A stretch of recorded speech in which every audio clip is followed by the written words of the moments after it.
This is the Left in the Forgotten Borough podcast. I'm Andrew Savage and Nancy is back. I'm so happy to see you. I'm How are back. you? I'm back from London. Hello, England. I'm from back And from England. well, I was Um, wondering, well, before we get into the big stories and, locally and otherwise, I wanted to see how was your trip? How was your travel? I know things were crazy at airports for a long time, so how did it all go? Me? Can you hear me? You froze. Yes, yeah, we froze for a little bit, but I hear you. Says it says my internet connection is unstable, so I've been having problems with it all day. Um, and so I have to say TSA pre-check is a godsend. I posted that on my Facebook. I had five people in front of me at Newark, and the line that had no pre-check had like 200 people. So I went through like in 5 minutes, Well, I'm and glad you know, TSA pre-check wasn't impacted because I was hearing stories about even with pre-check, things were a little dicey. not when I was there at Newark, and my flight was a little bit later. My flight was at uh, what time was I leaving? I was leaving around. I think my flight was at 6 o'clock. So, yeah, actually, no, it was later. Yeah, I got there around, yeah, it was at 6. So I was in there like around 3 in the afternoon, and it was fine. So, and even the TSA, the people that were waiting, it wasn't crazy like, oh my God, there's people out the door, like up and down the stairs. It was a line, but it wasn't like insane. So that was good. We also left 2 days before the Easter break. So, Mhm. what I'm curious about, like students traveling, they all left like the day after the Easter break. So I'm wondering how they were. I know, like every school that I know, they were going somewhere like where where I used to work, went to Japan, and then my school that I sub at a lot now is in Ireland. But Did you see ICE? Did you see ICE agents? I did not see ice agents. I did not see ice agents at Newark, but like I said, I went right in and and then I head straight for the bar. So they were not at the bar. I had a couple of drinks before I took off. But anyhow, as far as being over there, I went to a ska music festival, and every every band that got up had something negative to say about what was going on. It's definitely more pro-Palestinian Mhm. sentiment. Um, but in addition to that, like for example, I was on a cruise that went around on the Thames, and it was led by the Selector and Pauline Black, who's the lead singer. She did a lot of songs she chose were very anti-war songs, and how she was very happy to see so many different groups in one room, and how that she had nothing bad to say about the Americans in the room, but she had a lot of things to say about our administration and how it was, destroying the world. And a lot of people had that sentiment, how it's impacting their own country. Like people are angry in England because, like, at this very first selfish is that it's having a negative impact on their daily lives, Of and how course, it's yeah. going to have a negative impact. Um, and then, of course, what it's doing to, like Iranians, the night that he made that disgusting tweet about, I'm going to not, take out the Their entire civilization. civilization, yeah. Um, you know, people were just appalled by this, and they were kind of like what's going to happen. I have a friend, people in Ireland I saw make that I know putting posts like pray for peace. Like people were just generally worried about what was going to happen. And I was concerned about traveling the next day because I was like, what happens if he does, um, you know, is this going to start an effect on, like retaliation against people who are traveling? I don't think when I'm walking around London, I scream American, but when I talk, I have a New York accent, so people will know I'm American. Um, but there wasn't that kind of like, get out of here, you Americans. But there was a lot of people that were very, very upset with the Trump administration, and they just don't understand why Congress doesn't do anything. They don't understand two things. They don't understand why Congress is not doing anything, and they can't understand why the American people would vote for this man twice. They're just like um, really amazed over that we would actually do that. Well, Um, the way they run, the way they run their elections, particularly in the UK, is much more efficient than ours. I don't think it's as corporate entrenched and super PACs and all that. It's a and it's a shorter cycle too, so there's not as much, campaign theater, so to speak. And so I think that I think that that's part of the reason why, there's such a disconnect is because when they don't like somebody in England and the UK, they get the fuck rid of them. What's her name? Trust, yeah. lasted 5 minutes. Like A so. lot of people don't like this current prime minister as well.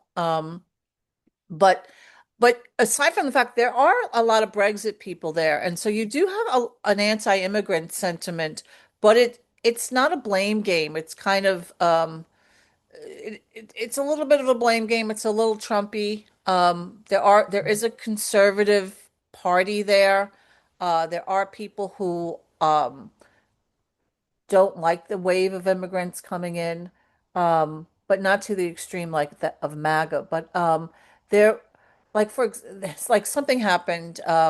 We were in Richmond, where we went spent the day in Ted Lasso land, as I call it, and I was with uh, two Americans. One lives there, and then another friend of mine who's a comic was there for stand up. So the three of us were walking, and this woman had blocked the entrance to I think she was trying to go in a car park and she got stuck. I don't know why, but whatever the case was, a truck tried to go around, and because he couldn't get around, he blew his tire.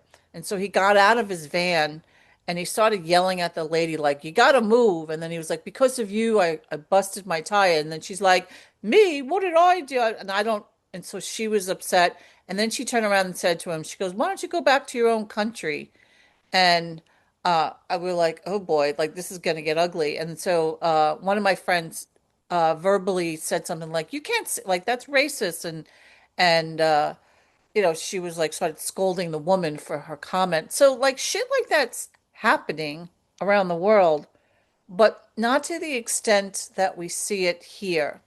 And they don't like the war in Iran. I didn't really meet anyone who was in favor of that, even the Brexit people.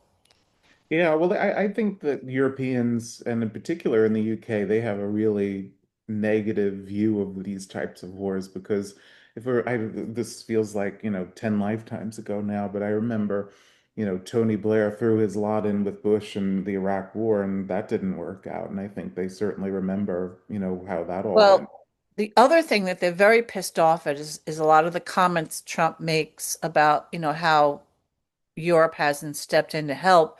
And a lot of people reminded, I was in England, so this is only from the English perspective, how they had stepped in Afghanistan and that they lost, soldiers and died in battle. And they're Yeah. very pissed off over that comment. Like Well, that he he's well, he only, his only calculation, Trump, is like, are you serving my interests right now in the next 10 minutes? yeah. Because if not, then you're useless to me. I don't give a fuck what Yeah. happened And you before. haven't helped. And you Yeah, haven't helped. yeah, So there was that. So like so a lot of the musicians on stage were very like against this war. They were very pro like coming together as unity. And they hoped for the best. And people are nervous and they think this guy is a nut job. And They, Rightfully so, and they're right. yeah, Move. it was embarrassing, over there. It was embarrassing, like, being an American when he was making these tweets. It really was. Well, Um, I was in church when I got the Easter morning treat about, open the fucking straight, you crazy bastards. yeah. And then a couple of days later, he threatens, essentially nuclear annihilation, a couple of days. And it's hard to know because for the most part, he tacos, for the most part, he chickens out. Well, However, I mentioned that I used the word taco, yeah. and some people never heard of that before. So I was talking about that, and then you talked about it in the podcast. So um and I For was the saying, most part, like when they were talking about, so I go, he might actually just not do anything. He's going to pull out. He's we have a term, I said, in the US called taco, and they were like, "What?" So I was like, "Yeah." And he did. So, yeah, well, and it's hard to know because he tacos, I would say, about 98% of the time. However, there are certain things like the insurrection in January 6th that he sees all the way through. And it depends on, I think, to know the best guess that I have whenever something like that is going to happen is, how much does it directly impact him? Because he only thinks about himself, he only thinks about his interests. And yeah. so I think with this, what was scary about this is that, he was looking desperately for an off ramp. Things have just not gone the way he's wanted to. I think, where we ended up 6 weeks or whatever it is later is much worse than before he started all of this. We have, we weren't getting charged Inflation rates tolls. came out today, and they're Yeah. up.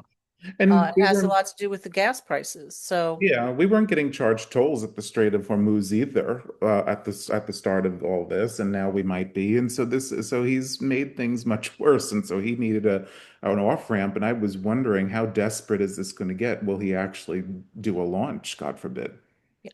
one other thing I wanted to add about being in England, and I just have to talk about some of the things that are just done over there that is surprisingly that we don't do it. We're apparently the greatest country in the world. Um, and England, was the evil empire before we were, and transportation over there is incredible. Like in London, I was staying in a suburb outside of, it was like being in Long Island, There were so many different trains to get into London. And then once you were in there, it was just so easy to get around. It made being there pleasurable. Public bathrooms like like dignity, like you would go into, like, so I traveled to Waterloo. That was the main where I got the train to go back. It's kind of like going to Penn Station, but they have like 12 Penn stations in a city that's smaller than New York, right? And in Waterloo, there's a public bathroom. Like, so before I got on the train, I went to the bathroom and it was clean. It was a Hmm. clean bathroom, and they pay someone, and they wasn't disgusting. And it was civil. There was a bar downstairs. If you wanted to have a drink, there was plenty of food, and it wasn't overly priced. Like, like I didn't pay, like, and London's an expensive city, so um I just felt that just everyday things were just so much taken care of. The other thing was on Easter, I went to my friend's friends. We had dinner at their house, and their elder cousin had fallen earlier. And as we were sitting down before we ate, she kind of, her eyes rolled up. She passed out. She was having, like, we didn't know if she was having a stroke, but she was going into shock from the pain. And they called an ambulance, NHS. And there was a Hmm. doctor strike going on, actually.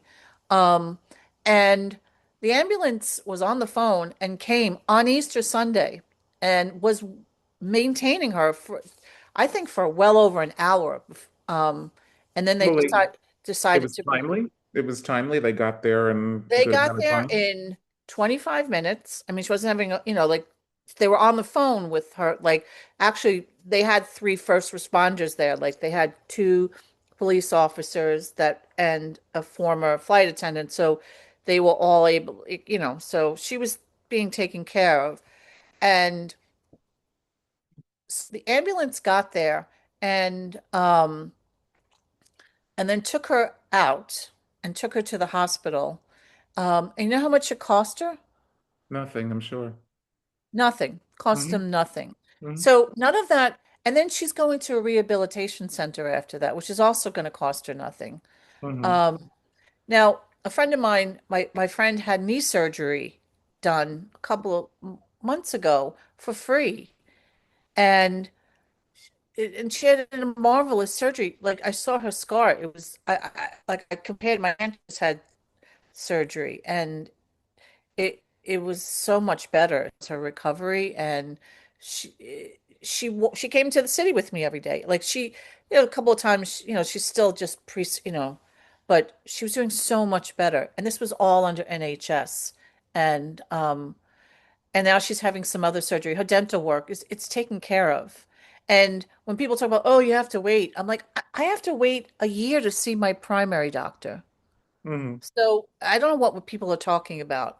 Um, Well, and they have a much, I would just say in Europe, their culture is one unlike ours. Like ours is very much, oh, lift yourself up by your bootstraps, profit, capitalism, all that stuff. And I think their culture is one that is much less adoring of that kind of an economic vision. And so I think um, whoever is the Democratic Party nominee in 28, I think should offer an FDR vision like that, where we have good infrastructure and when we have good and efficient healthcare and uh, I think they you know, should show examples yeah. of how this works. And a lot of people complain about NHS over there. It's not like they're like, oh, but and here's the other thing. Like I laugh, like I did a joke about like, oh, back in the day buying drugs, but now I have a different place. I Boots. Like I run to the supermarket and Boots. A box of ibuprofen in England is 50 cents.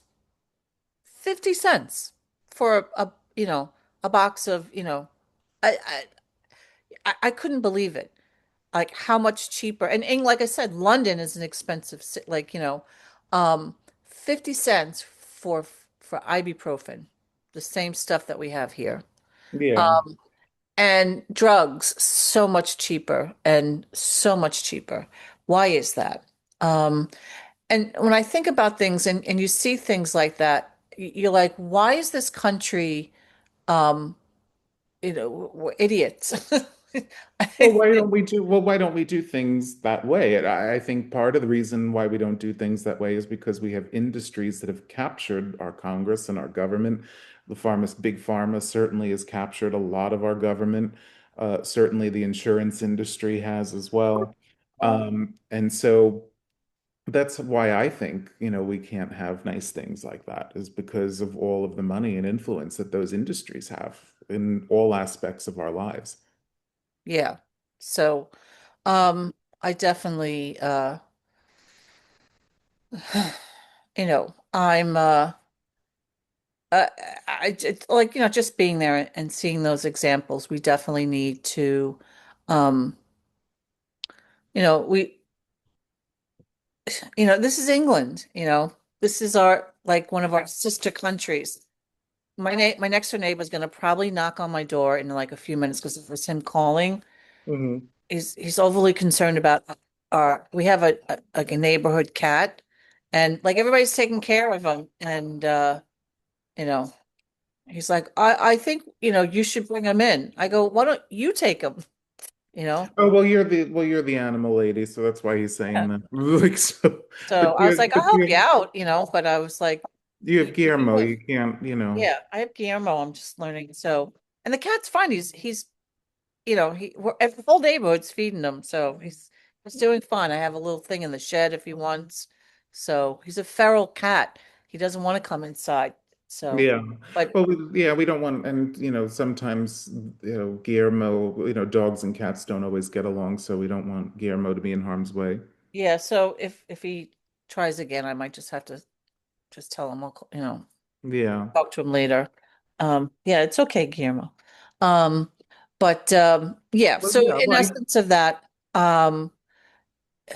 just looking at those differences, and I was like, oh, here's NHS in action, an ambulance. It showed up on Easter, and took care of this woman and did a thorough you know, head to toe, and like they had us leave in the other room and they did a lot of pre-stuff on her before they brought her to the hospital. They wanted to make sure, certain things before, you know,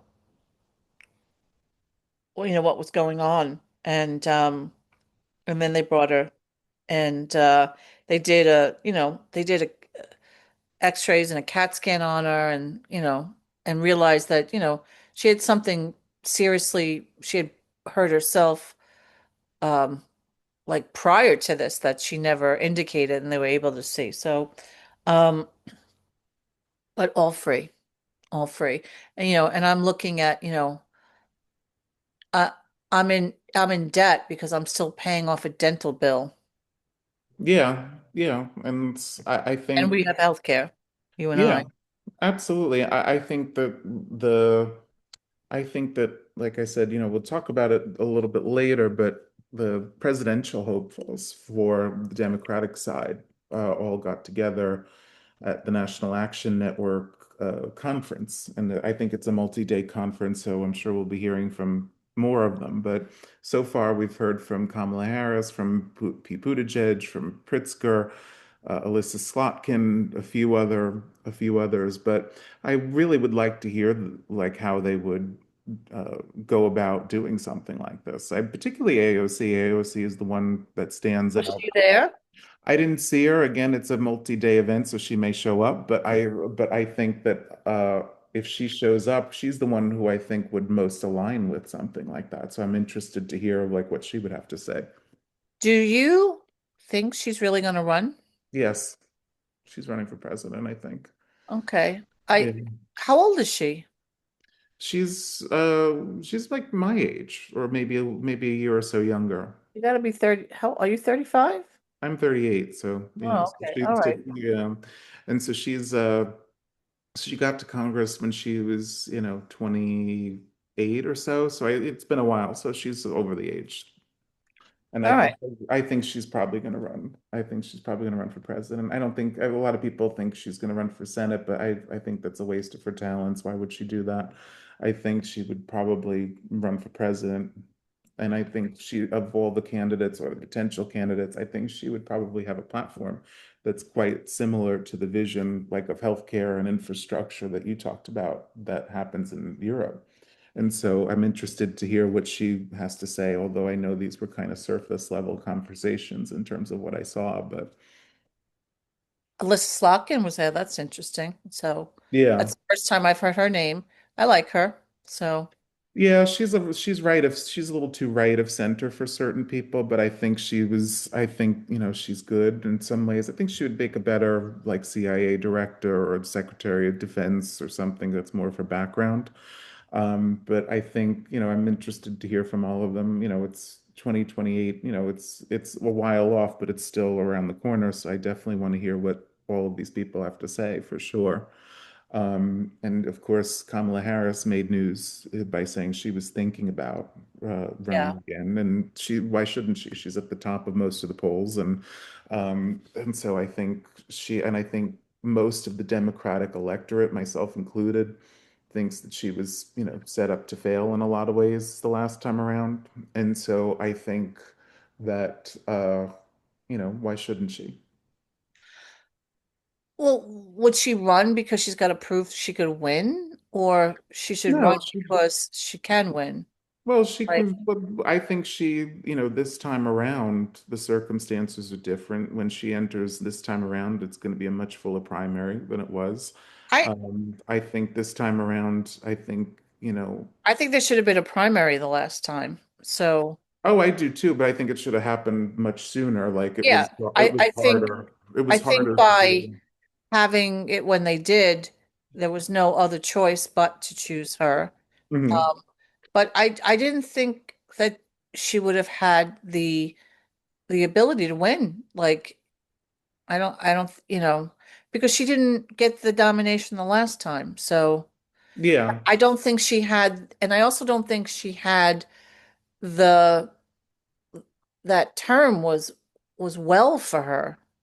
No, I agree. I think, my my concerns about her as the nominee next time around would be that she is inevitably going to be associated with the things that didn't go right about the Biden administration. And so I'm concerned about that. But on the other Your hand, pick is that who you're most excited about no. running or No, um I don't know I don't know, I know she's given the clearest indication that she's probably going to run, but I think, for me, it's hard with Kamala Harris and Hillary Clinton and others to divorce gender from the conversation, yeah, because you'll see. I, because every time a woman loses an election, she's told, well, go away and never come back. But men can come back anytime they want. Trump came back, Nixon came back, uh, countless other men try and make their political comebacks all the time, and they're greeted with open arms. And so I think, you know, the idea that she should just go away and never come back and never emerge and never, her views or whatever don't matter. I think that's I think that's wrong. And I think if she wants to run again, fine, let her run. She'll be in a fuller field this time around. Absolutely. And Absolutely. I think she'll be in a fuller field this time around. For me, I'm skeptical of her as the nominee. I would prefer, a Democratic president appoint her to the Supreme Court. I think she's a fabulous jurist. I think she's a really good attorney. She knows what she's doing in that sense. I think she's just far too cautious a person, to be the nominee again. She's just far too guarded. Unless she changes that aspect of herself, I don't see how things will be different. Yeah. I haven't really made my mind yet because not everybody's put their hat in the ring. Um I like Gavin a little bit. I like kind of like his, his I take like, on Trump, like taking yeah. him on. But there hasn't been some, but for me, I hope whoever gets the nomination has enough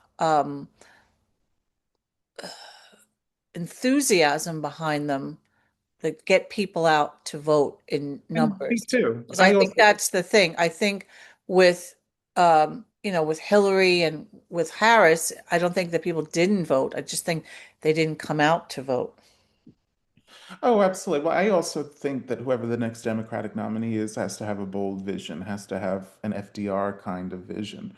I think this sort of milk toast, corporatist, well, we're just going to nibble around the edges is what got us Trump in to begin with. And so That's I why think, AOC would be great. AOC is yeah, not afraid to tell it the way she thinks, her point of yeah. view. And she's very smart. Like, she does her homework. Like, Oh, so yeah. I have confidence she could run the country. So Oh, I'm I just have more nervous confidence. about some of the freaks that like Yeah. have this visceral hate for her, which is weird. But Well, that is with women. People do that with women. They can't stand smart women. well, AOC, Kamala Harris, Hillary Clinton, Nancy Pelosi. I mean, all of Yeah. those Oh women, yeah. all of those women have been vilified, to a degree that I think, like I said, I think anytime women are in the national spotlight, especially if women like Hillary Clinton and Kamala Harris who lose elections, they're told to just, well, go away and never come back. I really Um, wish Nancy Pelosi was much younger. I would love yeah. to see her as president. She'd make a great president.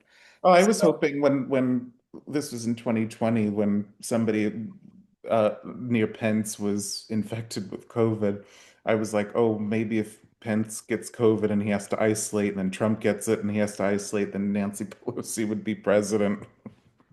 like woohoo! So that would be great. Um, but we'll see. So they're kind of making their way to the national action. So you said Gavin wasn't there, but he could Yeah, still. he could be. He could be. I think, I think it's a multi-day thing, so there may be more. But these were just, I don't know that anybody besides Kamala Harris gave any real clear indication that they were thinking about running. But it was obvious if you're there, you're thinking about it. I mean, Pete was there and Pritzker was there. So if you're there, you're thinking about it because that's a pretty core constituency. So, um, I think that, it'll be interesting. I do like Gavin in some ways, but I also think there are questions I have about how he's governed California that I think would be a liability. But I also respect and appreciate his work on Prop 50. I think that really turned the redistricting battle in our favor. Uh, Yeah. and so I think that that is something, to be admired. But he also tends to throw trans people under the bus, and he tends to like to sit down with people like Charlie Kirk and Steve Bannon, which I don't like especially, and cedes ground to them in a lot of his discussions with them. And so I don't love that. Well, I don't know about sitting with them on a podcast is bowing down to them. Well, Um, he ceded ground to them on some policy things like trans rights and things like that, and the non-existent trans athlete debate he was all over, and so I, which took a real hit in the Supreme Court while I was away. Is that um who, Trump or Gavin? trans? Oh, trans. Oh, no, well, not trans. Actually, this was well, not this time, but I think you're referring to the conversion therapy issue. And so Yeah. conversion therapy, for folks who are listening, is bullshit. It's pseudoscience, and it's the notion that you could change somebody's sexual orientation from gay to straight through a series of intensive therapy. And so uh, Colorado, the state of Colorado, had a ban on conversion therapy for minors. And so, because it's been proven through, Oh, that's what it was. Okay. All yeah, right. it was proven, it's been proven over and over again that conversion therapy actually leads to horrible mental health outcomes and actually leads to more suicidal ideation amongst LGBT youth in particular. And Chris Christie, when he was governor of New Jersey, signed a ban on conversion therapy for minors in New Jersey. And so people understand how serious this is, but of course, the Supreme Court views it because they're a bunch of radicals and zealots. They view this as an expression of speech and of freedom of religion. Uh, that's not my problem. My problem is that when pseudoscience like this presents itself as legitimate, as as professionally endorsed, and as something that supposedly works when it doesn't, it's harmful. It is harmful. And so, from my standpoint, and I think the Constitution allows for this, despite whatever they say about it. I think the Constitution allows for states to regulate that. And they don't even say, oh, if you're an adult, you can't do this. They say if you're a minor, you can't do that because it is harmful to the mental health of minors. And so, actually, there was a clip that was going on around social media that he made me think of with Judge Ebony Williams. I forget the name of her show, but uh, a father was suing his son because he paid $6,000 to send him to conversion therapy. And supposedly it didn't, he left mid-program, it didn't work. And the judge, Ebony Williams, walked outside of her bench. She came over to the defense table where the son was standing and reaffirmed him. She basically said, I don't care what your father says. I don't care what whoever at this camp said. You are worthy. You are loved. You are special the way you are in the eyes of God. And so I think we need more messages like that in the face of this kind of conversion therapy bullshit. I don't care what the Supreme Court says. They're a bunch of So zealots. yeah, so that's what happened while I Yeah. away. Mhm. So yeah, like heard something like that's the other thing that was nice being, the BBC is here, but the BBC there is different. You get other news. Mhm. You get a lot of other news. And it was kind of nice not to always hear about Trump, though he is always at the top of the hour. But there's news dedicated to the rest of the world. Like you find out about other things going on in the rest of the world, um, which is refreshing. Yeah, So, um, actually, the news that is here, Melania had a nice little press conference yesterday. yeah, I saw Talking, that. I was home for that.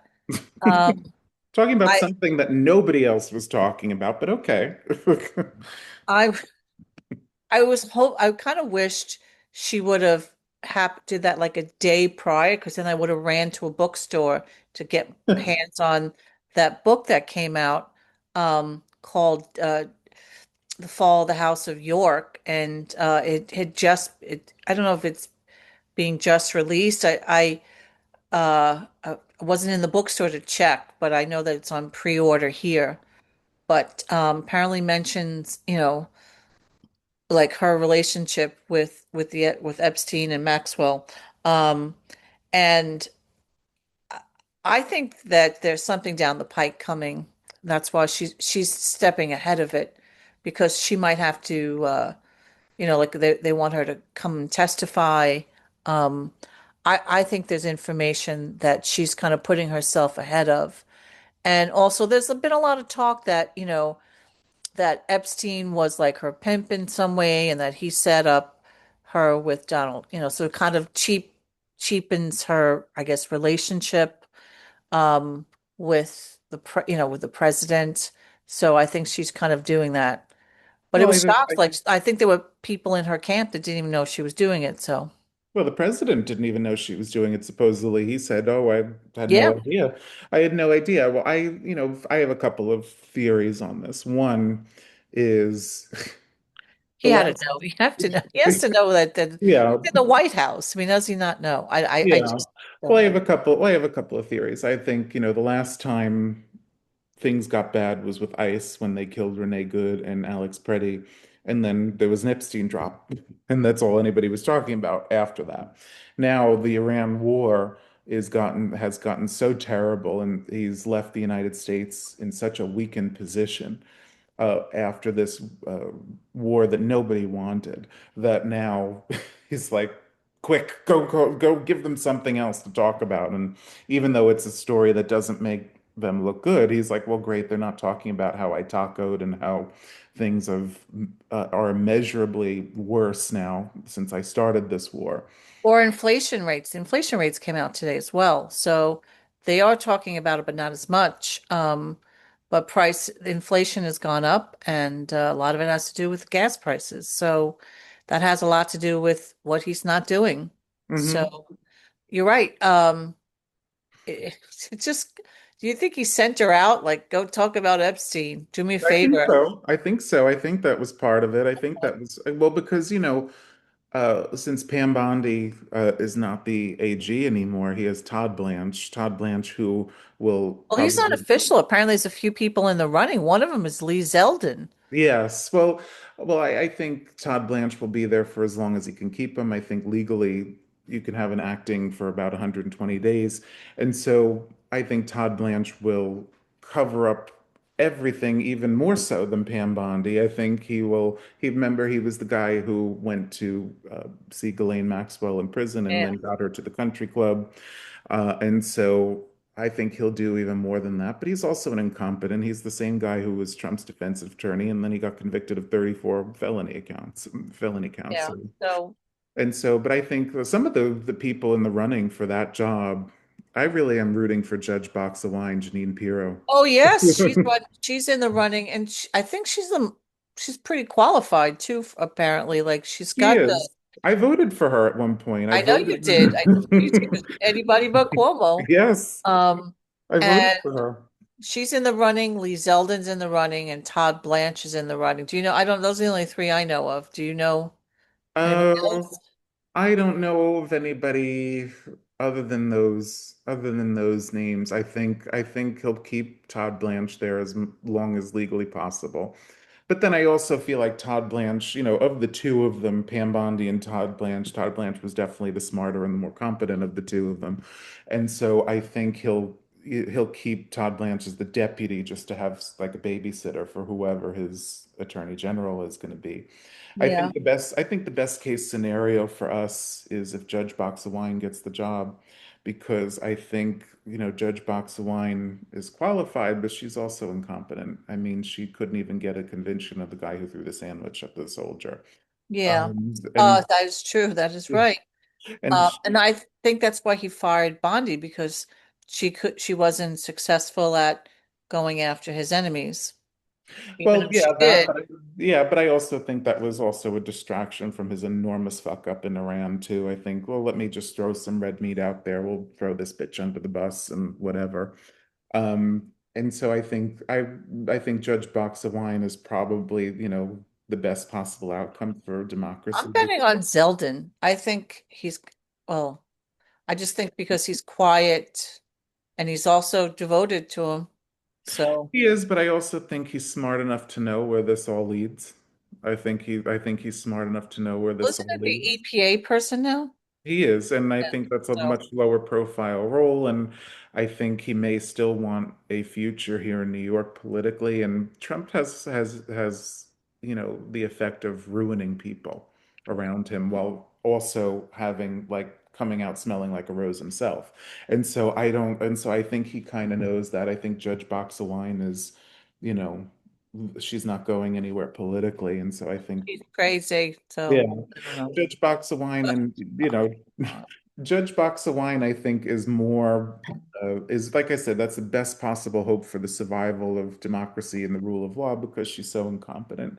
She couldn't get the sandwich guy convicted. She couldn't get the six Democrats who were telling the military not to follow unlawful orders convicted. She can't do anything. She's terrible. So I think that Judge Boxawine is definitely our best hope for the survival of the rule of law.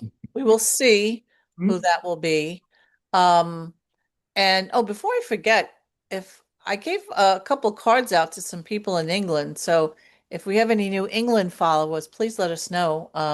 Well, I've They been getting, want to have I a think listen. on Substack, I've been getting people who have been liking episodes from a while back.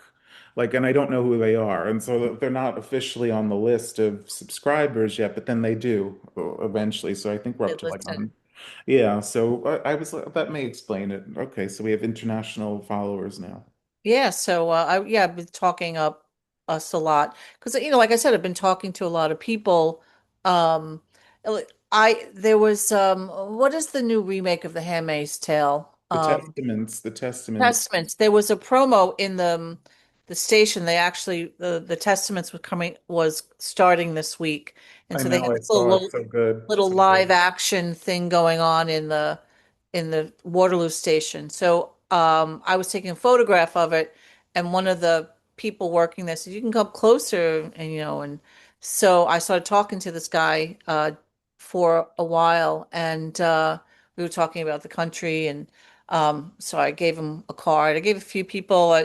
There was an old man. I was, when I was in Ted Lasso land, I had a drink with a man who's been living in Richmond, but he also lived in Africa early on, and we were talking about the states. I gave him a card. I said, he's got um, Parkinson's, but he had a lot of young people helping him, like nurses' aides. And I said, if your aides can help, show you how to, because he was very interested. I said, you have a listen to, and so he gave him a card. So I gave him a few cards out.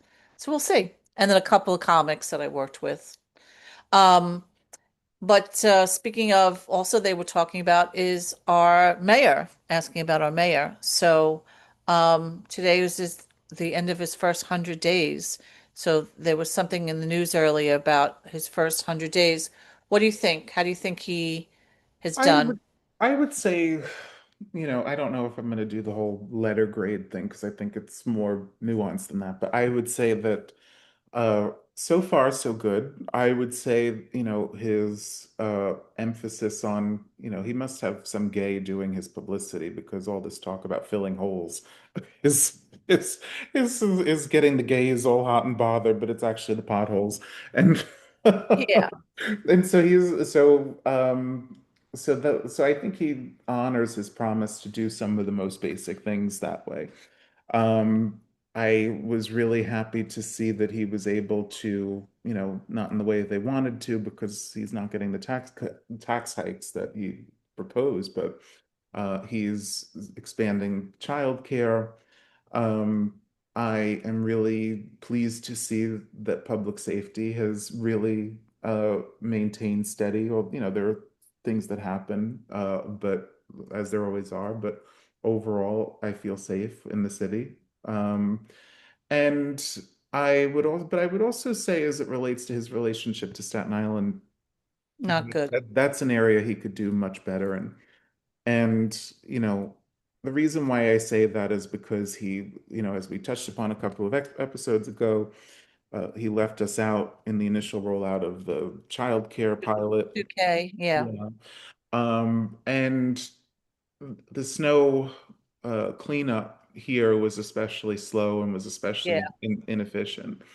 And there's a perception among a lot of people around Mamdani, and I've spoken to people who are kind of in that orbit and who work in city government in various capacities. There is a perception, like whenever you say you're from Staten Island, you're like, oh, the people kind of brace. And which, we can joke about that and stuff, but I also think that for Well, somebody, there's a concerted effort by a lot of people in this borough to dislike him, and I mean, and we oh, I talk know, about but our I think, crazy right. I've seen some of the things that Scott has done, which is disgusting, disgusting. well, I And agree. I agree, but but I also think he's got to not give people like that fuel. He right, he should have from the very beginning included Staten Island in the rollout. He should have made the city cleanup of the snow as efficient here as it was on Madison Avenue. And I think that that would have done a great deal to kind of smooth things over. Because I don't know if you've seen, but Vito Fossella our borough president came out with this video about all the things that are not happening. And of course, he proposes nothing. He proposes no right, solution. He proposes no way of moving forward. He just is somebody who likes to bitch, bitch, bitch, moan, moan, moan, and then he goes back under his rock for however long. And right. so I think his relationship to Staten Island really needs improvement. He needs to hire some people in his orbit to that are from Staten Island and work with the population here.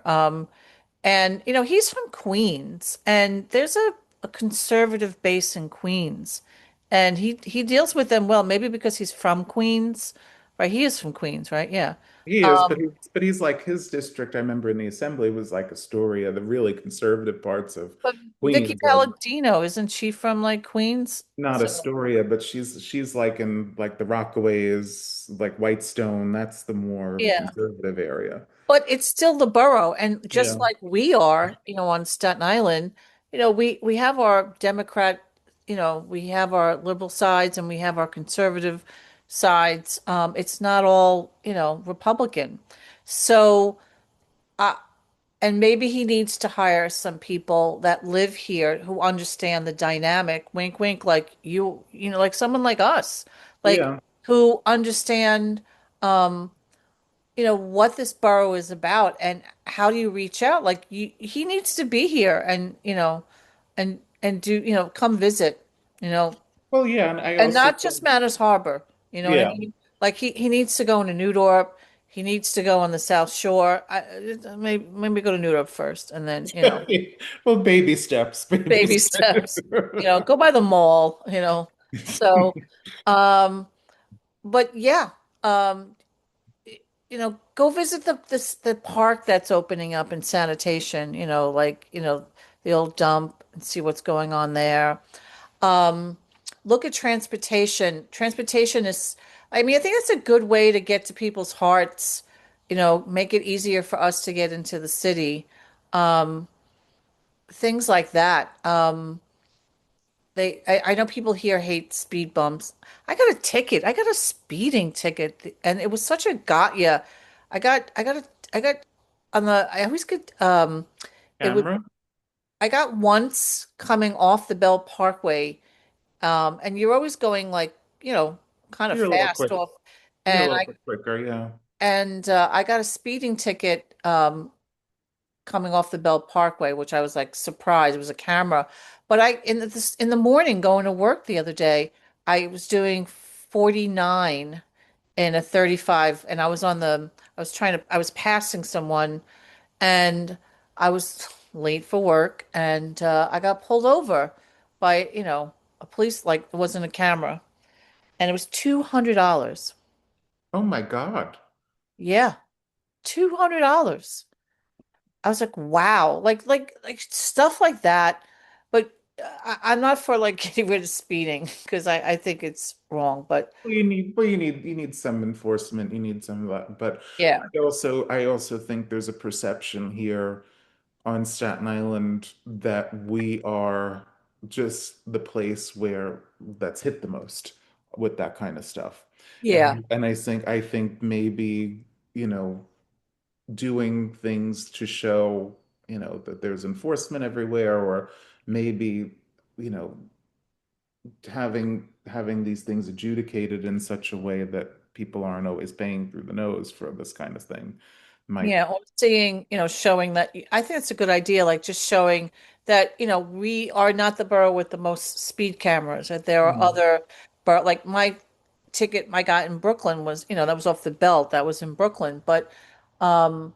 I was just shocked. I was because I didn't find myself. I was over, but I was on a service road. So I was like, okay, but it was $200. It's like holy mackerel, and then 4 points. So I know my insurance now will probably go up. But I'm 60 years old. I got two speeding tickets in my life. So Yeah, yeah. I'm a little bit, granny, but he needs to come out here. I don't want to harp on my ticket, but uh, he Yeah, needs. well, he does. But I will say, just as another to give him his flowers, Mamdani, in some ways. I was talking the other day to Mike when he was filling in for you, and I would say he is not only a really effective communicator, but I would say that he is also especially shrewd and practical when he needs to be. Because I was saying for months towards the end of last year when he got elected, I was like, oh, you know, what is it, January 1st that he's sworn in? We'll have at, you know, midnight, 5 minutes later, the National Guard will be here. Like, that's what I thought would happen. Oh, as And, far as you his know, ability to handle well, Trump, yeah, I think that his skill in handling Trump has just been so I find that masterful. fascinating that Trump It's ma likes him. It's been so masterful. And I mean, he, a few weeks ago, he went to the White House to propose, you know, federal help on building however many houses here. Yeah. And he brought him, and knowing that Trump likes his little trinkets, he brought this like fake newspaper to hold up side by side with the Ford to City drop dead, and but with his, he had a custom one made, and it was Trump's picture on it, and it said Trump to New York City, let's build. And you could see Trump was grinning ear to ear. He loves his little trinkets. He's like a little toddler, and he just sort of got him that way. And so I think then it's been helpful to the city, and it's been helpful to his, I think, political image because he's seen as somebody who can manage that kind of insane and erratic personality. Well, that's why I'm so surprised Scott has been on this like fervor this week. Going against him. Like, he made this painting about him. You know how he does. He makes a painting about someone he doesn't like. But he talks about his fake smile and we're dealing with the devil. Just some of the stuff is just Well, ridiculous. it's blatantly racist and Islamophobic, I'm sure, but Yeah, it is. I don't follow him because I don't want to pollute my algorithm with his bullshit. But Yeah. I don't follow him. I don't really say I don't anything I about used him. to follow him on Instagram. I got rid of that, but he doesn't really post that much on Facebook, so I don't see a lot of it. And then I what I do is I unfollow people for like 30 days or whatever, so it Oh, goes you away. snooze them. You snooze them, or you hide them. Yeah. Which I'm seeing a lot less um of like, the Trump trolls coming after me. I'm getting more like England and Irish stuff, which is kind of cool. Well, So you know, if you're hiding them, if you're hiding them, that means, you know, they may not be seeing as much of you either, so there's not as much opportunity. oh, that's fine with me. Yeah. So, Yeah, there's not as much opportunity, but yeah, I just wanted to touch upon like how was everybody when Trump made his nuclear annihilation threat over in England? What was that like? Oh, I thought I conveyed that. They were they were upset because they just didn't, like a lot of people, like they really thought like what the world was going to be like the next day, like in regards to if he does do this, um, what's going to happen to the world, like in regards to they were concerned about like World War III and the start of a nuclear and also destroying a civilization. Yeah. So that this was absolutely like how could this man like just want to say he was want to destroy? They refer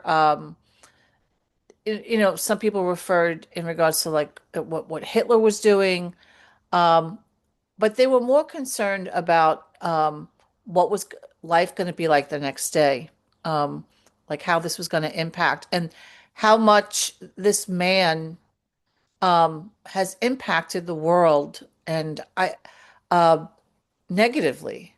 Well, And yeah. I had people were like a friend of mine who's a priest was praying for civil head, like civil heads prevail and things like that. Well, Um, interestingly enough, there was a 25th Amendment push from some unlikely sources. I saw that. Alex, Alex Jones, Tucker Carlson, Candace Owens, Marjorie Taylor Greene. I I saw that. Mhm.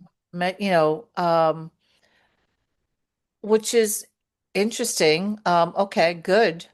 Um, I think they need to put like because they are some of the most influential voices on the right. I think they need to put pressure on well, I Republicans hope in so because Congress. that was the other thing that a lot of people were more they were just so amazed that Congress has not done anything to stop him.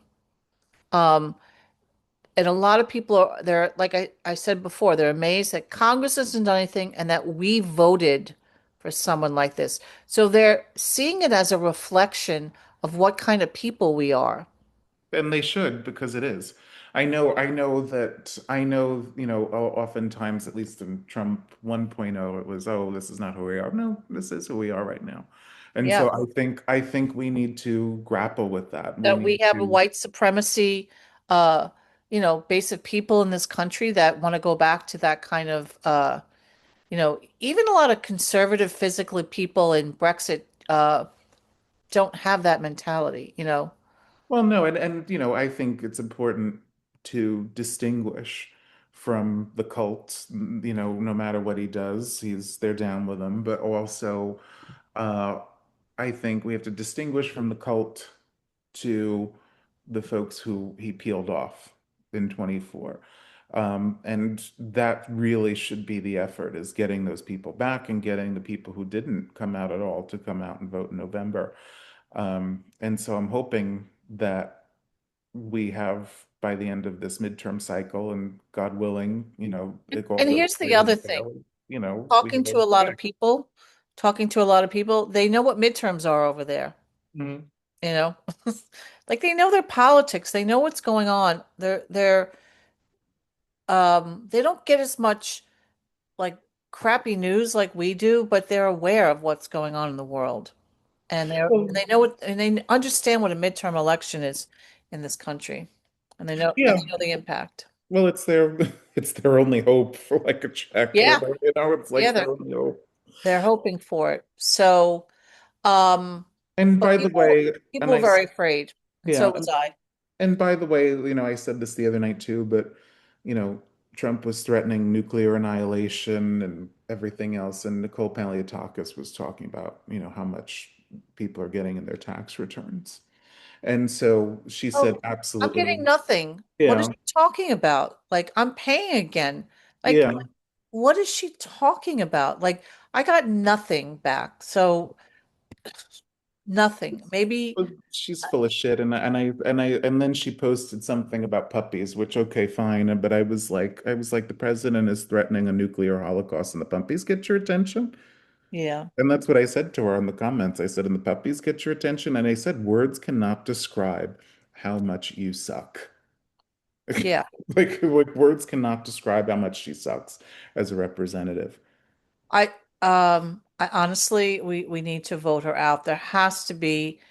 Um there has to be enough people in this borough to realize that the only thing she's interested in is supporting him and keeping her job. And somehow she thinks that supporting this guy is going to keep her job. And lying, she does nothing. She does absolutely nothing. And Congress should be ashamed of themselves, of their lack of not doing anything uh, against this president. I know he's your party leader, but come on, seriously? Well, That some of these comments, they were all fearful of a primary, and that's why I always say, so what? I will Have always some say, balls. yeah. The only thing I will say is, Tucker Carlson, Candace Owens, Marjorie Taylor Greene, Alex Jones, whoever on the right. There's a lot of people on the right in the podcast space who are speaking I out. think Megyn Kelly said something Megyn too. Kelly too, yeah. But I saw her clip on Don Lemon's site, so I don't know what else she said. But Yeah, well, I think those people, if they're really serious about something like the 25th Amendment, what they really need to do is they really need to put pressure on Republicans in Congress because their listeners are the kinds of people who will vote for Republicans. And so they really need to do that. And they really need to, because I think that would be the neutralizer of people who are afraid of a primary from a Trump-backed challenger. The only person who has shown any balls on their side is Thomas Massey, and that's it. And he's fought off challenger after challenger in many yeah, he's cycles. fine. Yeah, She, you know, yeah, she has to kind of divorce herself from Trump. I think I think it would help. I don't really want to help Nicole Malliotakis because she's not a good congresswoman. yeah. And so the fact that she remained silent during this, um, and She has Congress nothing to say. Nothing. Hmm. and people around the world are aghast at how our Congress is reacting. They really can't, because that's the other great thing in England, they criticize each other. They confront each other when they don't like what's happening. Here we just support the dear leader. And that's how we're perceived around the world. Yeah.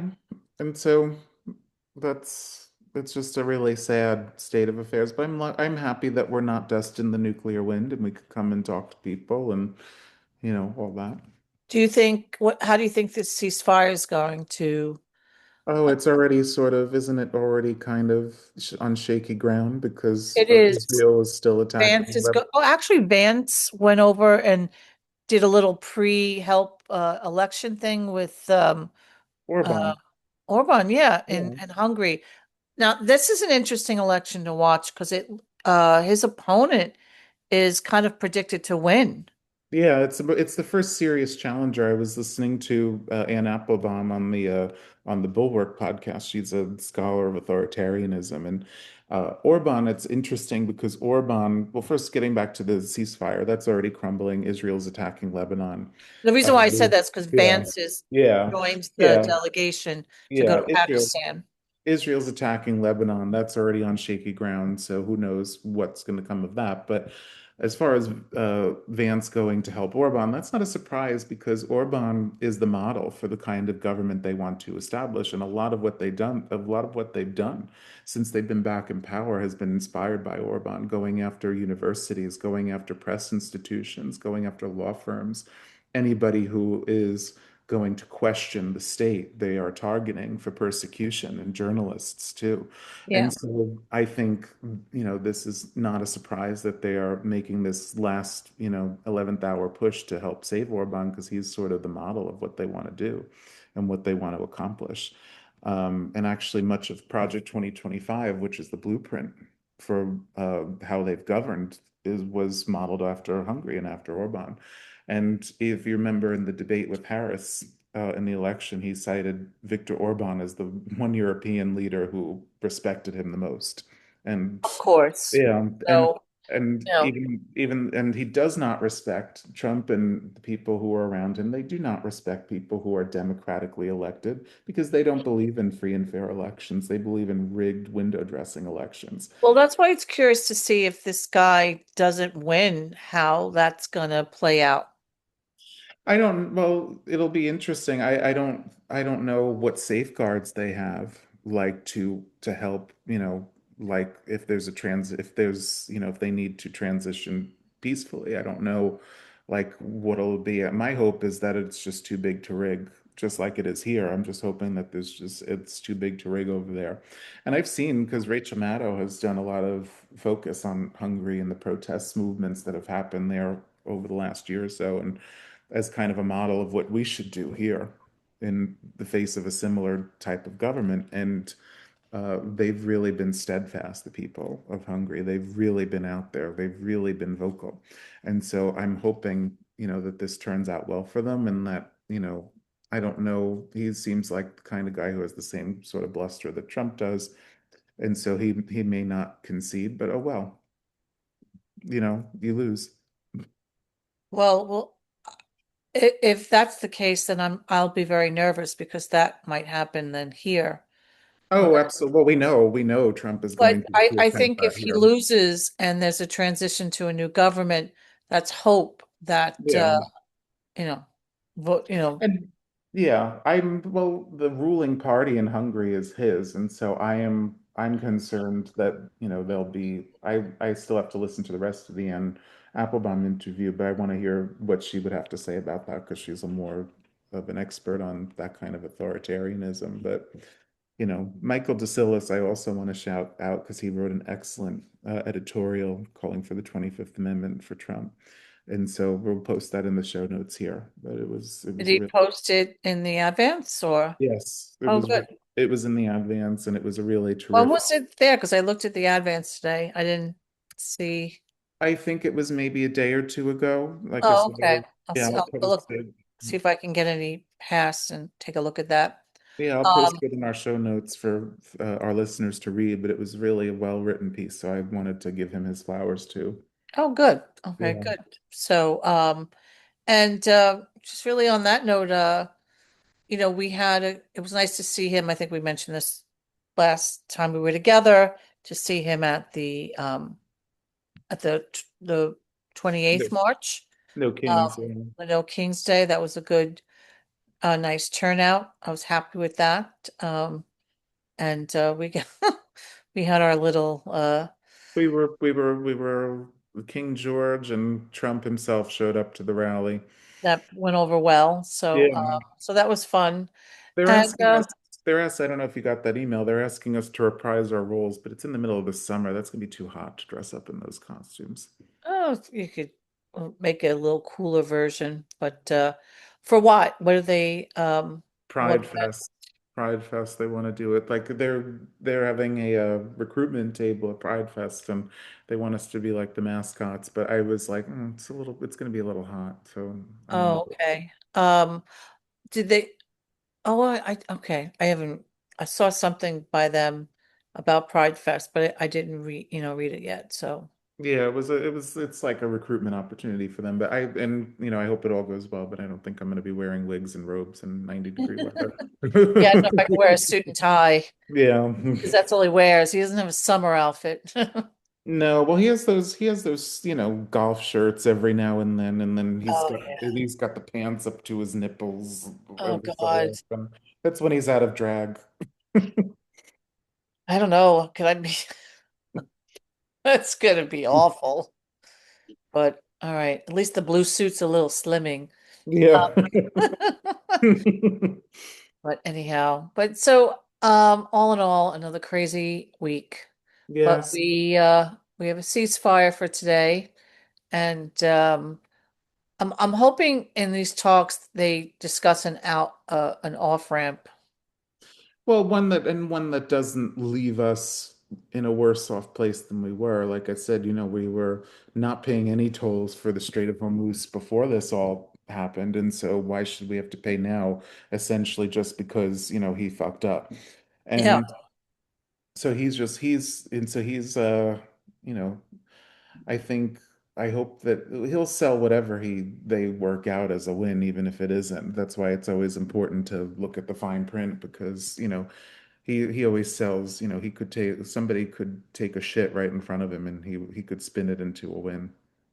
Well, also too, this disruption, it, this is the other things I've heard from people over in England, how it's just disrupting the balance of power, in regards to what's going to happen. Like China, like now might invade, Taiwan, and you know, the Soviets, what they've done, more turmoil in the Middle East.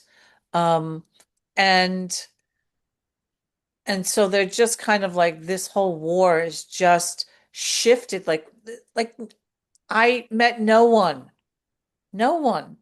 who thought this was a good idea Well, at all. because they don't live in a cult. They don't live in a space where, they have Even the to always. conservative people that I've encountered, like a lot Yeah. of them liked Trump for some things, but the war thing they were. I, Well, I just think of that woman that we showed a few weeks ago. You are a worthless pile of shit. yeah, And she yeah, she voted for him 3 times. She voted for him yeah. 3 times. And Well, that was here, but the yeah. people over in Europe, um, and I wouldn't be surprised, they talk about like Europe, you're like, bye bye, you know. Um, and I do know that the United States um is a great asset to a lot of people in Europe, but like Europe's standing their ground. They're not letting the US use their bases in some Hmm. places, like I believe Germany and England. Is it England too? Or um, but they're definitely they're not chipping in because they're like, you didn't consult us. This is not a NATO thing. This is something you made your decision on your own. That's not how it works. An alliance discusses first with each other, and then, uh, Well, yeah, and why should they come to your aid? You were threatening to invade them through two yeah, months that's the ago. other thing too. How do Like, you shit on your friends and then expect them to help you out? So, yeah, he shits on their head and they're supposed to say thanks for the hat. yeah, so that's that. I think I hear my neighbor next door outside, so I wanna. On that note, this is the Left in the Forgotten Borough podcast. I'm Andrew Savage, And I'm Nancy Richards, and I'm back. along with Guillermo. Yes, I'd take another flight, but the airline prices have gone up, which has impacted my travel, and that pisses me off. So, On that note, we'll see you next week. yeah, take, see you next week.